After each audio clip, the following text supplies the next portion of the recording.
Hi everyone. सो इनके நம்ம படிக்க போற மத்தியமா லெசன் வந்து சாராம்ஷ் படிக்க போறோம். मेरी कहानी अपनी जुबानी அதோடது. Okay, which is in the page number 207.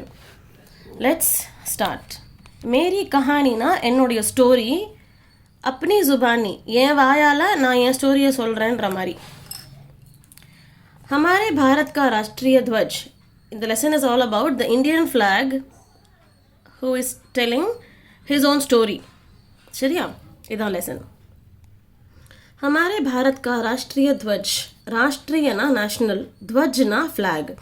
நம்ம இந்தியாவுடைய நேஷ்னல் ஃப்ளாக் வந்து அப்பனா தன்னுடைய ஆத்ம பரிச்சய், ஆத்மனா செல்ஃப் இன்ட்ரோடக்ஷன் கொடுக்குறாங்க. यह तिरंगा है, இது வந்து ஒரு ட்ரை கலர். राष्ट्रीय उत्सवों में नेशनल फेस्टिवल्स ले जब हम इसे फहरा कर गौरव देते हैं, नेशनल फेस्टिवल நம்ம இதை ஃப்ளாக் பண்ணி நல்லா ப்ரௌட் பண்ணுவோம் இல்லையா, तब यह गदगद हो जाता है. गदगदना हैप्पी, அப்போ அது ஹாப்பி ஆயிடுறது. कई परिवर्तनों के बाद, நிறைய சேஞ்சஸ்க்கு அப்புறம் ही इसे आज का यह रूप मिला है. நிறைய சேஞ்சஸ்க்கு அப்புறம் தான் இன்னைக்கு இதுக்கு இந்த ரூபம் கிடைச்சிருக்கு. झंडे का ऊपरी भाग, அந்த ஃப்ளாக் உடைய மேல் பகுதி केसरिया रंग त्याग और बलिदान का प्रतीक है. அந்த ஃப்ளாக்ல இருக்கிற மேல் பகுதி வந்து தியாக்னா சாக்ரிஃபைஸ் அண்ட் பலிதான்னா நம்ம நாட்டுக்கோசரம் நிறைய பேர் உயிர் இழந்திருக்காங்க இல்லை, அந்த அதுக்குண்டான தியாகத்துக்கும் அந்த பலிதானத்துக்கும் உண்டான அந்த சைன்.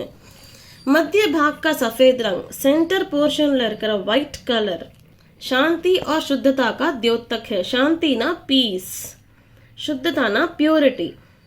सेंटर पोर्शन இருக்கிற white colour piece and purity உடைய द्योतक ना it signifies that quality. निचले भाग का हरा रंग, कीड़ पोर्शन இருக்கிற ग्रीन कलर हरा रंग विश्वास और समृद्धि का. विश्वास ना ट्रस्ट, समृद्धिना wealth. Trust and wealth Odia it represents trust and wealth. என்னது ग्रीन कलर. यह केवल रंगों का प्रतीक मात्र नहीं है, இது வந்து कलर्स மட்டும் ரெப்ரசன்ட் பண்ணல, बल्कि आना ये भारतीयों के दर्शन एवं भावनाओं का प्रतिबिंब भी है. बल्कि आना இது இந்தியன்ஸ் உடைய தர்ஷன் ஏவம் பாவனாவோ, அவங்க எமோஷன்ஸ் வெளிப்படுத்தக்கூடிய அந்த பிரதிபிம்பமும் கூட அப்படின்னு. भावनाओं எமோஷன்ஸ். ராஷ்டிர த்வஜ் के प्रयोग के भी कुछ नियम है. இந்த நேஷனல் ஃப்ளாகை எப்படி யூஸ் பண்ணணுன்றது கூட சில ரூல்ஸ் எல்லாம் இருக்கு. அது என்னென்னு பார்ப்போம். नंबर 1, सूर्योदय से सूर्यास्त तक ही उसे फहराया जा सकता है. இந்த ஃப்ளாக் ஹாஸ்டிங் பண்ணுறது வந்து சூரியோதயனா சன்ரைஸ், से सूर्यास्तனா சன்செட், சன்ரைஸ்லேருந்து சன்செட் வரைக்கும் தான் இதை ஹோஸ்ட் பண்ணணும்.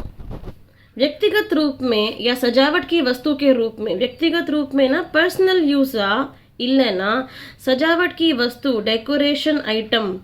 சஜாவட்னா டெக்கரேஷன், ஒரு பர்சனல் யூஸாவோ இல்லை டெக்கரேஷன் பண்ணுறதுக்கு உண்டான ஒரு பொருளோட ரூபத்தில் इसका उपयोग नहीं किया जा सकता, இதுக்கு யூஸ் பண்ணக்கூடாது. जब प्लास्टिक की पन्नियों में से छापते हैं और प्लास्टिक लीफ्ல வந்து இதை प्रिंट பண்ணும்போது छापते हैं ना, प्रिंट பண்ணுறது, तब इसका मन दुखी हो जाता है. அப்போ இதனுடைய மனசு வந்து ரொம்ப சேட் ஆயிடும். क्योंकि ஏன்னா प्लास्टिक पर्यावरण को नुकसान पहुंचाता है. ஏன்னா பிளாஸ்டிக் வந்து என்வாயன்மெண்ட், पर्यावरणனா என்வாயன்மெண்ட்க்கு லாஸ் உண்டாகிறது. आखिर झंडे का विश्वास है. फाइनली அந்த ட்ரஸ்ட், அந்த ஃப்ளாக் வந்து என்ன நம்புறது அப்படின்னா, हम विश्व भर में நம்ம வேர்ல்டு ஃபுல்லாக सर्वोच्च शिखर, शिखरना माउंटेनோட पीक, सर्वोच्च शिखरना हाई लेवलिல் भारत का सम्मान, இந்தியாவுடைய ரெஸ்பெக்டை வந்து बढ़ाते रहेंगे, இன்க்ரீஸ் பண்ணிட்டு போவோம் அப்படின்னு. ஸோ இந்த மாதிரி தான் இந்தியன் நேஷ்னல் ஃப்ளாக் வந்து தன்னுடைய இன்டர்வியூவை கொடுக்கறது. So if you have any doubts, நான் எல்லா வீடியோவில் சொல்கிற மாதிரி don't hesitate to ask me in the comment section. We'll definitely clear it out for you. Okay, thank you so much.